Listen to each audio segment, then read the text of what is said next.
നമസ്കാരം, കൊട്ടാരക്കര മീഡിയയിലേക്ക് സ്വാഗതം. സംസ്ഥാനത്തെ 2 ആശുപത്രികൾക്കു കൂടി ദേശീയ ഗുണനിലവാര അംഗീകാരം ലഭിച്ചതായി ആരോഗ്യവകുപ്പ് മന്ത്രി വീണ ജോർജ്.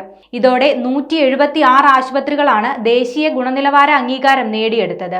5 ജില്ലാ ആശുപത്രികൾ, 4 താലൂക്ക് ആശുപത്രികൾ, 9 സാമൂഹികാരോഗ്യ കേന്ദ്രങ്ങൾ, 41 അർബൻ പ്രൈമറി ഹെൽത്ത് സെന്റർ, 117 കുടുംബാരോഗ്യ കേന്ദ്രങ്ങൾ എന്നിങ്ങനെയാണ് അംഗീകാരം നേടിയിട്ടുള്ള ആശുപത്രികളുടെ എണ്ണം. കൂടുതൽ ആശുപത്രികൾക്ക് ദേശീയ ഗുണനിലവാര അംഗീകാരം നേടിയെടുക്കാനുള്ള നടപടികൾ പുരോഗമിക്കുകയാണെന്നും മന്ത്രി വ്യക്തമാക്കി. 8 വിഭാഗങ്ങളിലായി 6500ഓളം ചെക്ക് പോയിന്റുകൾ വിലയിരുത്തിയാണ് ആശുപത്രികളെ ദേശീയ ഗുണനിലവാരത്തിലേക്ക് ഉയർത്തുന്നത്. ദേശീയ ഗുണനിലവാര അംഗീകാരത്തിന് 3 വർഷ കാലാവധിയാണ് ഉള്ളത്. 3 വർഷത്തിന് ശേഷം ദേശീയതല സംഘത്തിന്റെ പുനഃപരിശോധനയുണ്ടാകും. കൂടാതെ വർഷാവർഷം സംസ്ഥാന തലത്തിലും പരിശോധന നടത്തും. അംഗീകാരം ലഭിക്കുന്ന PHCകൾക്ക് 2 ലക്ഷം രൂപ വീതവും മറ്റ് ആശുപത്രികൾക്ക് ഒരു കിടക്കയ്ക്ക് 10,000 രൂപ എന്ന നിലയിലും വാർഷിക ഇൻസെന്റീവ് ലഭിക്കും.